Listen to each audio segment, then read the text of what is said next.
Olá, sejam muito bem-vindos ao Fala PCD Podcast, um espaço criado para dar voz às pessoas com deficiências, às famílias, os profissionais e a todos que acreditam em uma sociedade mais inclusiva.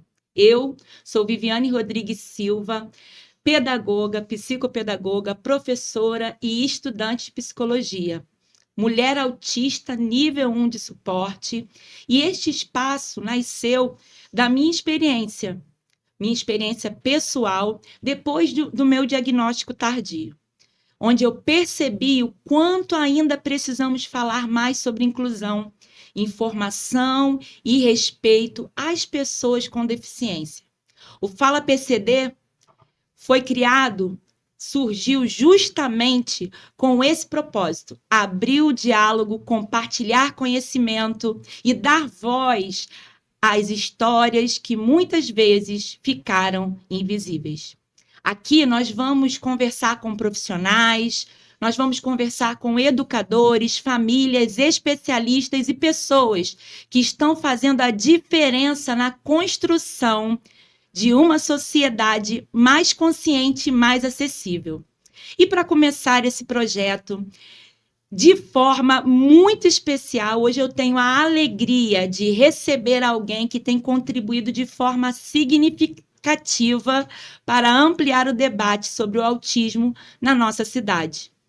O nosso convidado é o professor Leonardo Ramos, fundador da Smart Kids e idealizador do primeiro simpósio do autismo em Itaguaí. Leonardo, seja muito bem-vindo. É uma alegria ter você aqui no nosso primeiro episódio do Fala PCD Podcast. Vamos conversar? Oi, Vivi, boa tarde. Caramba, que responsabilidade. Prazer estar aqui com você nesse seu novo empreendimento, né? É uma causa que você passou a se dedicar um pouco mais. Já era uma coisa que você atuava, mas passou a se dedicar um pouco mais após o seu diagnóstico, né? É verdade. Mas que bom que você conseguiu vencer se descobriu, né? Conseguiu vencer as barreiras, identificou, né, as barreiras que você apresentava e resolveu encampar esse assunto, esse tema, verificando a necessidade que a gente tem em todo o meio na nossa sociedade. Então, muito bom, parabéns e obrigado por essa oportunidade. Então, para mim é um imenso prazer receber o professor Leonardo. Ele, como eu já falei, é o fundador da Smart Kids, é muito atuante na educação, na inclusão e no desenvolvimento e acompanhamento das crianças no nosso município. Para mim, que já sou fã de carteirinha da sua trajetória, Léo, é um prazer ter você aqui. E queria, né, trazer algumas perguntas para a gente dialogar aqui nesse espaço. A primeira que eu gostaria de perguntar para você para a gente começar, conta aqui para a gente que está assistindo, o pessoal que está assistindo, o que te motivou a trabalhar diretamente com autismo e com o desenvolvimento de crianças. Boa, Vivi. Na verdade, eu comecei a atuar com crianças e identificando a dificuldade que a gente tinha aqui na cidade de pessoas, de profissionais interessados em oferecer atividade física para crianças, eu cheguei a oferecer, a me disponibilizar com alguns colegas que têm alguns espaços, mas eles não demonstraram interesse porque ficaram preocupados. Criança dá muito trabalho, eu não entendo nada de criança. E aí eu resolvi abrir um espaço que eu pudesse atender crianças. A gente fala muito hoje aí a cultura de cuidar da saúde, né, de promoção da saúde, buscar academia, buscar atividade física, mas por que não começar desde criança? Né? Por que a gente buscar atividade física só depois que fez uma cirurgia, depois que está obeso, quando o médico fala assim, se tu não fizer atividade física, tu vai morrer. Aí, caramba, aí vai correr atrás. Mas se a gente criar uma cultura, né, de movimento desde a infância, a gente vai ter uma sociedade mais saudável. E foi assim que a gente começou a Smart Kids. Só que muito rapidamente a gente começou a receber algumas crianças com TDAH, com algum outro tipo de transtorno, com alguma dificuldade, às vezes até sem diagnóstico ainda, e eu percebi que essas pessoas tinham um medo assim de ou vergonha de será que aqui pode ser meu filho, aqui cabe meu filho, né? Aceita autista aqui, aceita TDAH, e isso me incomodou bastante, porque assim, o espaço é para criança. Por que que uma pessoa autista, porque a mãe de uma criança autista precisa perguntar se a sua criança autista pode participar? Você sentiu um receio, né, Sabe, por parte isso das me mães. incomodou muito, me entristeceu muito as pessoas terem essa vergonha ou precisar perguntar se é para mim. E aí eu resolvi, né, conjunto com a minha equipe, a gente resolveu inverter esse papel. A gente começou a nos dedicarmos bastante aos estudos do neurodesenvolvimento. A minha equipe, todo mundo se especializou em autismo, se especializou em análise do comportamento e a gente acabou invertendo o papel. Hoje, 99% do nosso público lá é autista e síndrome de Down, e hoje as pessoas perguntam, aí é só para autista? Interessante. E aí eu falo que não, pode vir, é para criança, pode vir também. Né? Mas a gente conseguiu dar, né, dar voz, dar espaço para essa parcela da população que estava lá esquecida e abandonada sem oportunidades. E, na verdade, você estava falando comigo no início, né, que essa ideia de academia surgiu justamente disso, né, da questão que você falou aí do exercício, de fundamentar as crianças desde o início. E, para você, esse olhar de academia também desmistifica um pouco a questão da terapia? Então, a questão do nome Academia do Autismo é justamente para a gente deixar mais leve para as crianças e para as famílias. Porque é cansativo, é estressante você levar teu filho todo dia para terapia, ou 2 ou 3 dias na semana. A criança vai no médico, é uma salinha branca com uma mesinha. Vai no psicólogo, é uma salinha branca com a mesinha. Vai na fonoaudióloga, é uma salinha branca com a mesinha.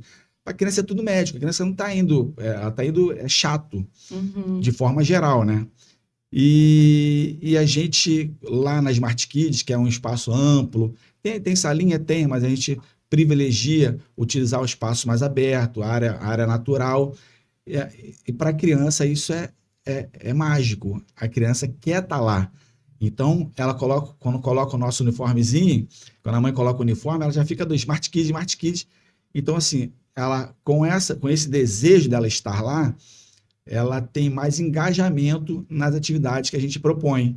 E aí tem mais resultado. E a mãe também, assim, não vou levar meu filho para terapia, vou levar meu filho para Smart Kids, para academia. Isso é mais leve, né? Já não é fácil você carregar, né, esse nome, né, o autismo na tua família, no seio do seu lar lá, no seio do seu lar. Então, isso deixou uma forma assim mais leve, mais tranquila. Vamos para academia. E lá na academia vai fazer a psicóloga, vai fazer a terapia ocupacional, vai fazer a fono, vai fazer a psicomotricidade, mas com outro formato, um formato mais agradável e mais que deixa a criança mais acolhedor, que deixa a criança mais feliz, né? Interessante. E em relação às famílias, né? Muitas famílias ainda recebem um diagnóstico com medo, insegurança. Na sua experiência, qual é o primeiro passo para os pais, que os pais precisam entender depois do diagnóstico? Bom, o primeiro passo, quando uma família recebe o diagnóstico do seu filho, o primeiro passo é entender que o diagnóstico ele não é uma sentença. Ali não acabou. O diagnóstico, na verdade, ele é um mapa, ele é o Waze. Você estava com teu filho lá, com 1 aninho, com 2 aninhos, teu amor, tua paixão, que apresentava algumas dificuldades, mas era o teu amor, teu tesouro. Né?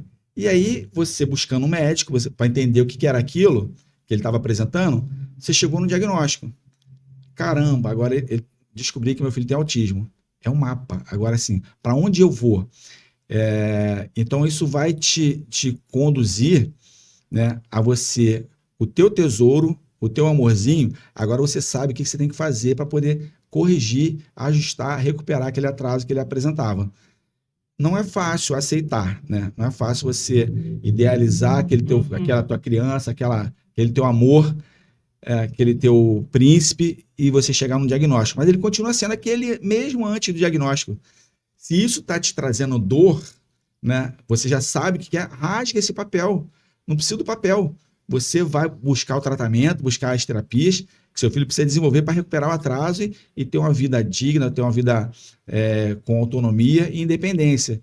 Esse é o objetivo, é a meta dos pais que recebem um diagnóstico do seu filho. Mas eu entendo que não é fácil, né? Eu entendo, às vezes vive até um processo de luto, porque você idealizava uma criança e aquela criança não era aquela que você imaginou, né? Mas, como eu falei no início, era o seu príncipe, seu tesouro, até chegar ao diagnóstico. E agora, vai mudar? Então a gente precisa entender, aceitar, chorar, né? Mas rapidamente levantar a cabeça, porque essa criança, ela precisa da tua ajuda, do pai, da mãe, da família, da avó, do vô, ele precisa do tio, ele precisa de rede de apoio para poder conquistar o avanço que essa criança precisa para ter autonomia e independência na vida adulta. E na Smart Kids vocês têm esse olhar também em relação à família, né? Porque a família faz parte de toda essa engrenagem, né? Se eles não superarem esse luto, você me diz então que o processo é mais demorado no caso, né? Lá eu procuro falar assim, como eu falei com você aqui agora, assim, muito claro e tentando colocar isso o mais leve possível. Teve o diagnóstico. E agora? O caminho é esse, vamos para esse caminho aqui. A gente tem que tentar sair o mais rápido possível daquela dor, daquele choro, né? Porque a criança precisa do seu apoio, precisa de desenvolver. E a gente eu costumo falar que é uma corrida contra o tempo, por isso a importância do diagnóstico precoce, porque a criança, o desenvolvimento pleno da criança, com muita possibilidade, com terreno muito fértil, ele se dá até os 7 anos. Passou dos 7 anos, não é que não vai desenvolver, mas o terreno já não é tão fértil. Vai precisar colocar adubo, vai botar um produto ali para proteger, para poder desenvolver. E é mais lento. Então, a importância da gente ter um diagnóstico precoce, intervenção precoce, que até os 7 anos a gente tem muita possibilidade de gerar autonomia e independência, que é o objetivo principal. Muito bom. Agora, sobre o simpósio do autismo. Você idealizou, então, né, o nosso primeiro simpósio do autismo em Itaguaí. E como surgiu essa ideia? Como está sendo o impacto desse evento? Você está percebendo que está se aproximando, né, na nossa cidade? Então, eu não sou um organizador de eventos, não sou um promotor de eventos, né? Mas eu faço a leitura da nossa cidade, da nossa região. A gente está muito carente de profissionais na educação, de profissionais na área da saúde que tenham conhecimento sobre o transtorno, os transtornos, né? Para poder oferecer um atendimento de qualidade para as nossas crianças, principalmente para nossas crianças. Então, você tem lá a professora, a regente, tem lá a mediadora, elas precisam entender sobre diagnóstico. Na verdade, toda a comunidade escolar precisa entender, né?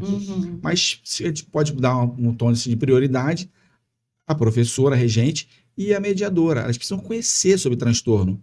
Elas não precisam só receber a criança lá e ficar tomando conta para ela não agredir ninguém ou ser agredida ou se machucar. Ela precisa ter um trabalho ali para que a criança consiga, que o conteúdo que esteja sendo disponibilizado para as crianças na escola seja adaptado e consiga chegar a ela a ter entendimento. Então, precisa conhecer, precisa entender sobre o transtorno, sobre técnicas, sobre estratégias para poder atuar. A mesma coisa na saúde. A gente não tem muitos profissionais, né, para poder fazer intervenção na saúde e também temos poucos médicos. Mas a gente precisa qualificar os médicos também. Então, esse é um dos objetivos. que a gente, que os médicos da nossa região, seja público ou que atendam no privado, que a gente consiga despertar neles o interesse, né, de fechar um diagnóstico mais rápido. Eles entendam a importância que é ter um diagnóstico precoce, porque eu ouço muito, já ouvi muito lá, mães relatando que foram no pediatra porque estava com atraso de fala, porque a criança não andava direito, não ficava em pé, com diversos atrasos, e ouvia do pediatra: fica tranquila, mãezinha, cada criança tem seu tempo, ele vai falar, ele vai desenvolver, e aí espera até os 2 anos, espera até os 3 anos, até os 4. E nessa espera, daqui a pouco está com 8. prejudica mais a criança, né? É assim, condenou a criança a ser dependente e não ter autonomia na sua vida adulta. Então, a gente precisa que esses profissionais, médicos, inclusive, sejam qualificados para poder atender na sua plenitude as crianças, né? Pediatra, ele não é só para ver ouvidinho, gargantinha, né? Ou com a gente, quando tiver uma febre lá, para a gente buscar o pediatra. Para ver todo o desenvolvimento da criança. Atraso de fala. Exatamente. Baixo tônus muscular, a criança não consegue ficar em pé direitinho, não tem força, né? Atraso motor, dificuldade sensorial. O médico, o pediatra, ele precisa entender sobre isso.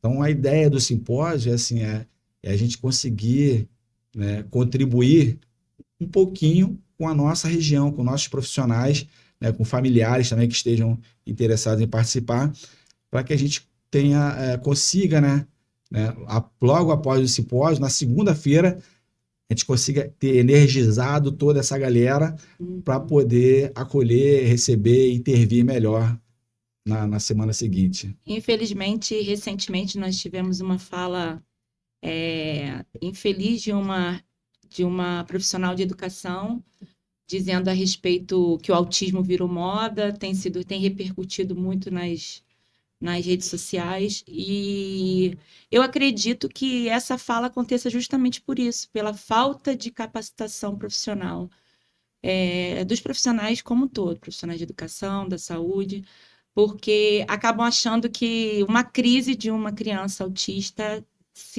quer dizer que é apenas uma falta de educação, é uma falta de limite da família. Claro que é um viés que tem que estar todo atrelado na escola, família, todo mundo junto, mas é muito importante isso que você está falando, porque capacitar os profissionais é de grande importância para que, de fato, nossas crianças sejam incluídas realmente e tenham oportunidades iguais, né? Para o seu pleno desenvolvimento. Vi, quando eu falo de professores, ou qualquer profissional que decida atuar com criança, ele decidiu atuar com criança. Ele fez um concurso público, por exemplo, para trabalhar no ensino fundamental, nos anos iniciais, para dar aula ou para atuar com criança. Não foi com criança típica, foi com criança. Então, ele precisa se preparar, né, para poder atender qualquer criança, típica ou atípica, com algum transtorno. Aí a gente pode falar assim, mas o município tem que treinar, o município tem que gerar capacitação. Eu acho que o município até tem buscado fazer algumas ações de capacitação, mas opinião minha, eu acredito que isso é a trilha individual. A trilha de desenvolvimento é individual. Porque o profissional tem que buscar a sua capacitação também. Porque se a gente esperar pelo poder público, não vai acontecer. E aí aquela criança que passou por você naquele ano ali, perdeu um ano. Você poderia ter contribuído com ela. E falar em contribuição, assim, não tem nada mais gratificante nessa vida que eu já vi na minha experiência, que você conseguir, né, ajudar uma criança, sabe, que tinha dificuldade, que não falava, que não conseguia ficar em pé, que não pegava um lápis, que não sabia chutar uma bola, sabe, que não subia uma escada, que não saltava, e a gente conseguir ver a criança realizando isso é fantástico. Então, quando esses profissionais, quando eles tiverem um pouco mais de conhecimento e enxergarem seu trabalho tendo resultado, aí assim, aí você quer estudar mais. Aí você quer aprender mais. Caramba, eu quero melhorar, melhorar. Então, assim, o simpósio, voltando lá a falar do simpósio, é assim, uma sementinha para que a gente consiga captar algumas pessoas para a nossa comunidade PCD. É, isso aí. E despertar, né, nesse profissional esse interesse. E realmente, mesmo que o poder público oferte tantas capacitações, e o profissional em si não se apaixonar, porque eu digo que a área da inclusão é uma área apaixonante, porque a gente vê de fato a evolução. Quando a gente se empenha em estudar sobre, se ele não se desenvolver, ou melhor, se alistar para esse grande exército inclusivo, é impossível ter um trabalho realmente eficiente, porque por mais que todos os órgãos, né, ofereçam as capacitações, é necessário que aquele profissional tenha um interesse, né? Eu lembro que assim que eu iniciei a lecionar, eu tinha alunos que eles escreviam assim, né? E aí eu fui pesquisar porque existem coisas que a gente não vê na faculdade. A gente vai ter que estudar mais e mais, capacitar. Por isso eu fiz psicopedagogia também, mas antes de fazer psicopedagogia, eu fui verificar e achei uma maneira que era botar um pregador para a criança aprender a segurar, né, o movimento de pinça. Nossa, aquele aluno, num simples pregador, foi um presente para ele. Todo dia ele pegava aquele pregador. É um aluno que eu tenho contato até hoje. Já é Dá prazer, não é? adolescente. Dá prazer. Você viu o resultado, dá prazer você acompanhar. E como ele era TDAH igual a mim, então, assim, eu me identifiquei muito com ele e eu conversava muito com ele e mudei de cidade e quando ele me liga, a família me liga, conseguiu o diagnóstico, conseguiu fechar o laudo dele, demorou, mas conseguiu fechar. E aquela questão de só de escrever muito bem, mas escrevia assim. E aí a gente foi fazendo uma brincadeira, em forma de brincadeira, aquela criança começou a escrever de maneira com movimento de pinça. Então, assim, são pequenas ações, né, que a gente vê que pode ser tão simples e o professor faz em sala de aula e que vai realmente fazer total diferença. E aí, a gente parte para um outro viés, né? Em sua visão, quais são os maiores desafios que as famílias das crianças autistas ainda enfrentam hoje no Brasil? Você deu um exemplo aí da professora, né? O que eu enxergo assim, o maior desafio é a discriminação, é a porta fechada, é não ser aceito, não ser convidado para festinhas de aniversário, por exemplo, sabe? Todo o sistema que está preparado para não funcionar, né? Acaba não sendo só para a comunidade PCD, não, né? A gente fala de sistema de educação, sistema público, né? Ele tá muito, muito enrijecido para que a gente consiga atender de fato a população. Para a comunidade PCD ainda mais difícil, mais difícil. Mas eu queria encorajar, né? Queria falar uma palavra aqui, uma frase aqui de encorajamento, né? Para essas famílias que ocupem os espaços, sabe? A gente vai vencer o preconceito, vai vencer a discriminação, vai vencer as dificuldades assumindo e enfrentando e ocupando espaço. Às vezes você tem uma dificuldade, por exemplo, você tem uma dificuldade na escola particular, aí você tá tendo problema, você tira da escola. E a escola mais quer que você tire o teu filho de lá. É verdade. Né? Porque não tem mediador, porque não tem suporte, isso aqui. Aí você vai, tira, leva para outra, leva para a pública. Permanece naquela escola, faz aquela direção, entender que ela precisa atender seu filho, ela precisa se adaptar. Não é a criança que precisa se adaptar ao meio, é o meio que precisa se adaptar à criança e às famílias. Mas isso realmente gera desgaste, gera dor, né? Mas se eu posso dar um conselho, é assim, mesmo com dor, em frente, não desista, porque é o que todo mundo quer. Espere que você não esteja perto de mim, me incomodando, gritando no meu ouvido, criança correndo para lá, na igreja, no aniversário, é melhor que não esteja. Se você não estiver, quando é que a gente vai mudar essa sociedade? Então a gente precisa ocupar os espaços. Se eu puder dar um conselho.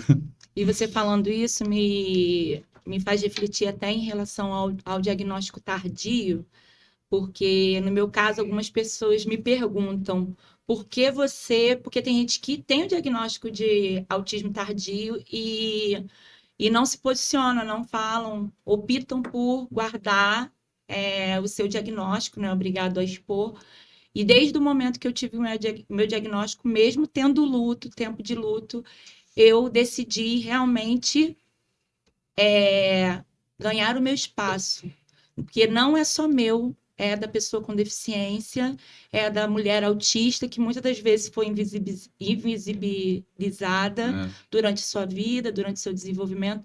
E o quanto é importante, o quanto eu recebo mensagens hoje dizendo que, olha, o seu diagnóstico me impulsionou a fazer uma avaliação também, a buscar um diagnóstico, aceitar melhor o diagnóstico do meu filho, porque muitas das vezes a gente acha assim, e principalmente nós adultos, quando a gente nos aceita dentro da comunidade PCD, a gente está mostrando também que é possível, sim, atingir o seu desenvolvimento pleno. É claro que nós temos as nossas comorbidades, as nossas dificuldades, porém, é importante se posicionar justamente para que não haja mais discriminação, justamente para mostrar que cada um tem que ter o seu espaço e tem que ser valorizado dentro da sua especificidade, né? Essa questão, Vitor, falando de diagnóstico, às vezes muitas pessoas querendo inviabilizar diagnóstico, né? Invalidar, né? Diagnóstico, mas eu acho, né, que isso vem essa fala, ela surge, acho principalmente dos meios de plano de saúde. Né? A gente chegou até a conversar aqui sobre o plano de saúde. O plano de saúde quer inviabilizar, quer invalidar seu diagnóstico, fala, não, agora todo mundo é autista.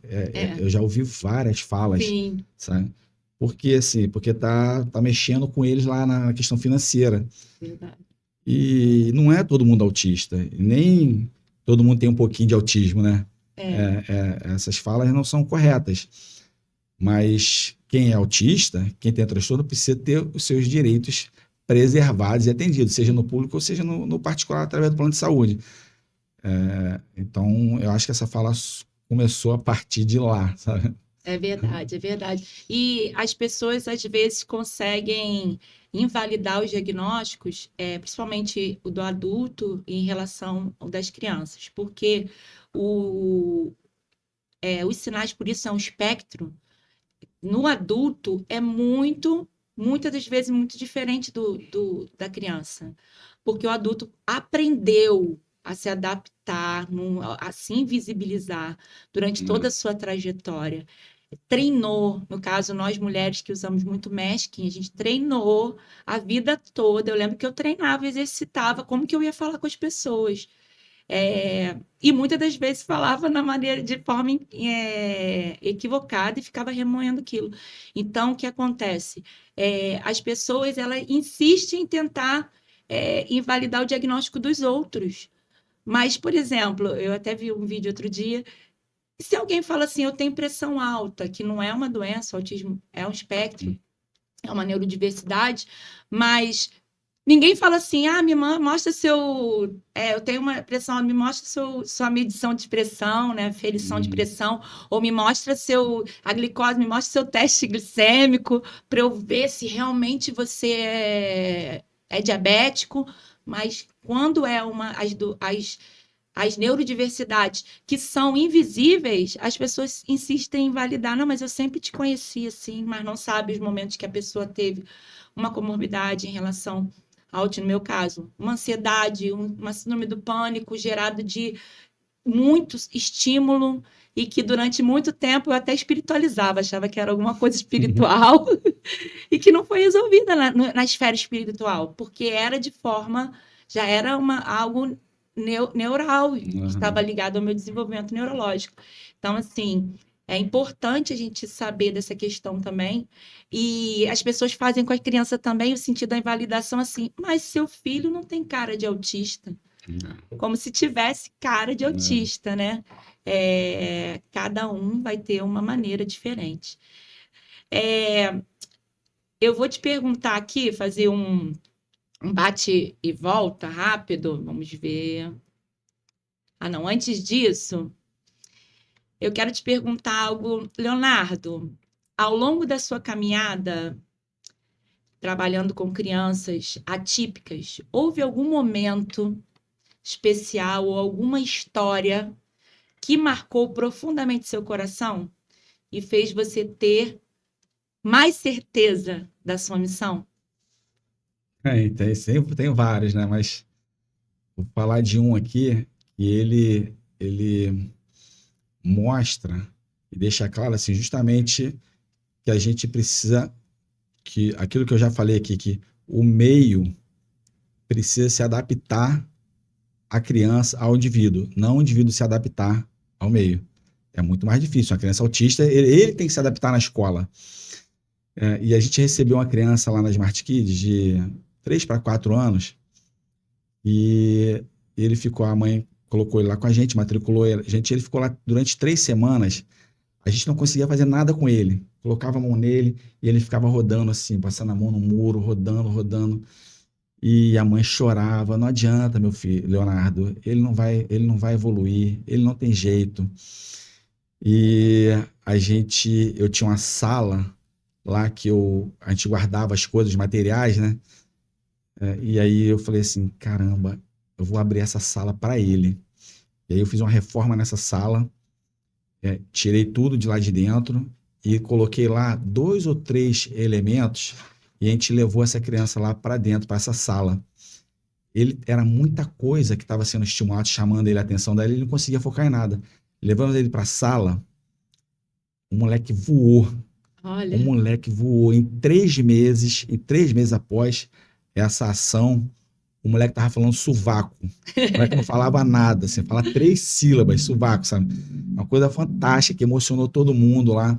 E aí o menino mudou o comportamento, passou a ficar engajado na atividade, por uma pequena ação que uma adaptação do meio para ele, né? Hoje ele já não precisa da salinha, mas naquele momento ele precisava da salinha. Então a gente levou para lá e conseguimos gerar conexão com ele, e aí trouxemos e agora está fluindo. Isso foi fantástico. Nossa, interessante.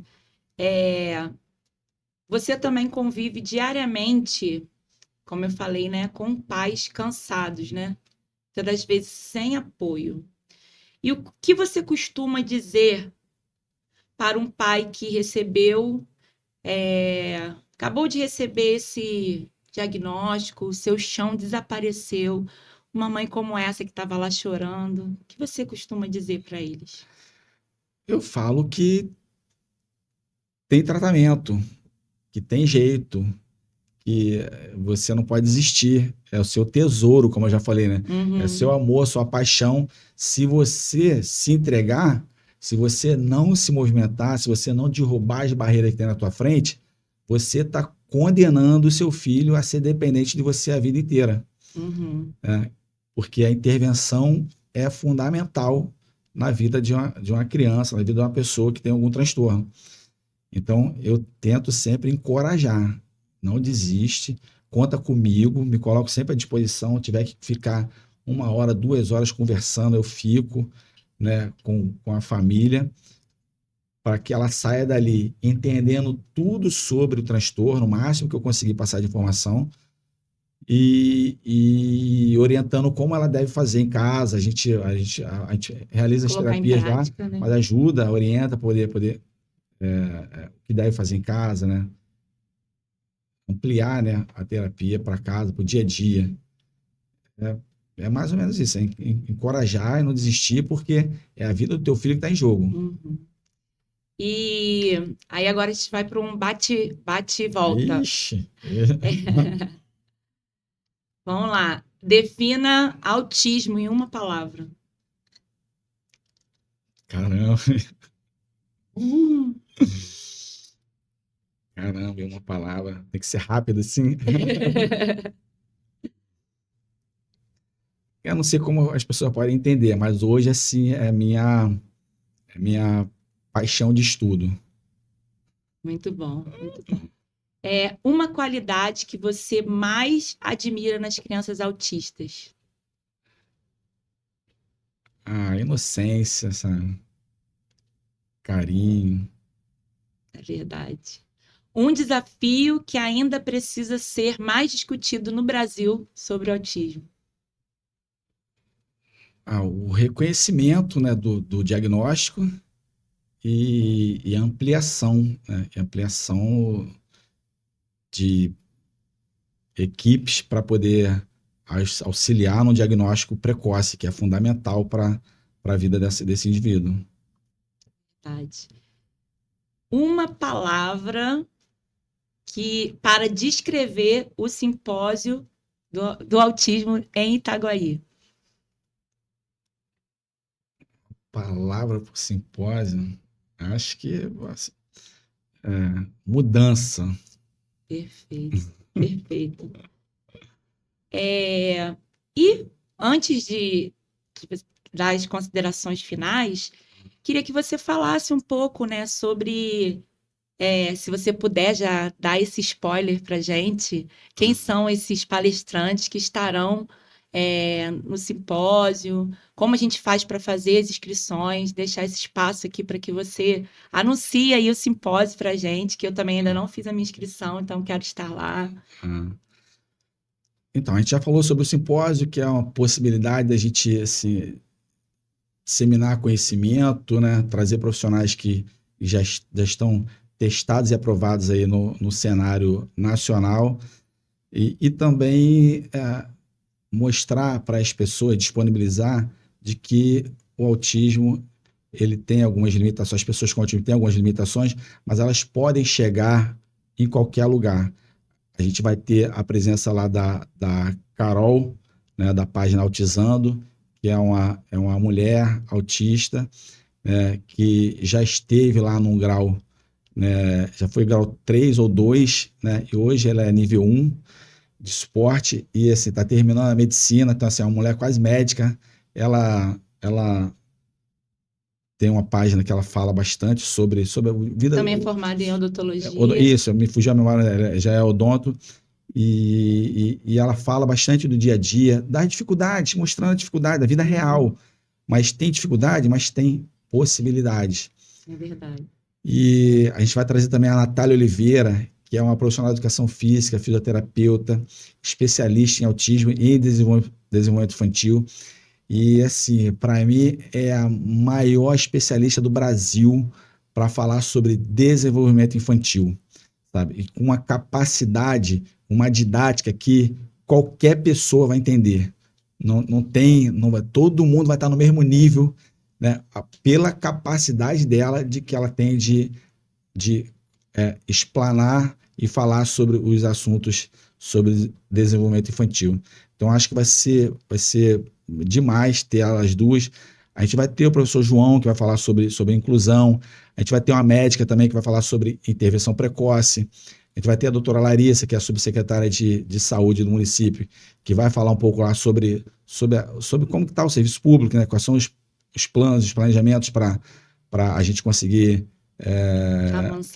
avançar no município. A gente sabe que é difícil, mas se você não tiver boa vontade, planejamento, as coisas não vão acontecer nunca. E alguns outros... A gente vai ter o Gui também. O Gui e o Gui é justamente para a gente poder falar sobre a inclusão das doenças raras, né? Das doenças raras e também sobre assim, o Gui hoje é uma personalidade nacional, né? Mas como que era a vida do Gui antes dele ter esse reconhecimento? E aí vou pedir para a Tayane, a mãe do Gui, né, falar sobre isso. Como que era o Gui na escola antes, quando ele não era famoso, né? As pessoas tinham carinho com ele na escola, ele era bem acolhido, ou é só agora depois que for famoso? Eu não sei. Mas eu pedi para ela poder falar sobre isso. E é uma coisa de sociedade também, né? Não é só sobre criança, sobre autismo, sobre a sociedade. Como que a gente, né, recebe as pessoas quando você tem uma visibilidade e quando você não tem, sabe? É uma coisa para a gente pensar. É verdade. É uma coisa, o simpósio assim, é uma coisa muito prática, sabe? É para aprender, fazer diagnóstico precoce, fazer intervenção precoce, entender sobre desenvolvimento infantil, né? E fazer enxergar que todo mundo pode chegar em qualquer lugar que quiser, sabe? A gente vai ter essas experiências práticas lá, sabe? Perfeito. E acontece quais dias? Vai acontecer no dia 11 de abril, né? De 8 às 18, e você pode fazer a sua inscrição. Tem um link lá na bio do nosso Instagram, que é Smart Kids Academia. E lá a gente consegue fazer a inscrição. Vai ter que local mesmo? Vai ser no Cefet. No Perfeito, Cefet. A gente está tendo até uma conversa lá, pode até ser que não seja no Cefet, por alguma mudança lá que a gente está conversando, mas a princípio é lá, mas se não for lá, vai ser num local próximo também, de fácil acesso. Perfeito, perfeito. E para finalizar, né, a gente queria que você... A gente já deixou tantas palavras, eu acho que você falou muito bem acerca das famílias atípicas, do acolhimento que você faz. Agora, se você quisesse, se você fosse deixar uma frase para as famílias atípicas de esperança, o que você deixaria? Autismo tem tratamento. Diagnóstico não é sentença. Precisamos ocupar todos os locais, os lugares. E o seu filho, né, continua sendo o seu príncipe, o seu tesouro. Muito bem. Poxa, eu fico até emocionada, porque é algo que mexe muito comigo, né? Essa temática. E eu queria te agradecer, Leonardo, por compartilhar o seu conhecimento, a sua experiência de vida com a gente.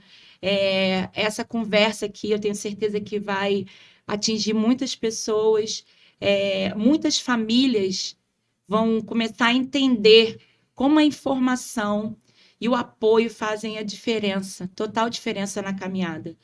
E eu quero dizer para você, se você estiver nos assistindo hoje e acredita que esse conteúdo pode ajudar outras pessoas, curta, compartilha, se inscreva no nosso canal para fortalecer esse movimento de informação e inclusão. Esse foi o Fala PCD Podcast. Em breve teremos novos episódios com convidados que estão fazendo a diferença na luta pela inclusão. Até o próximo episódio.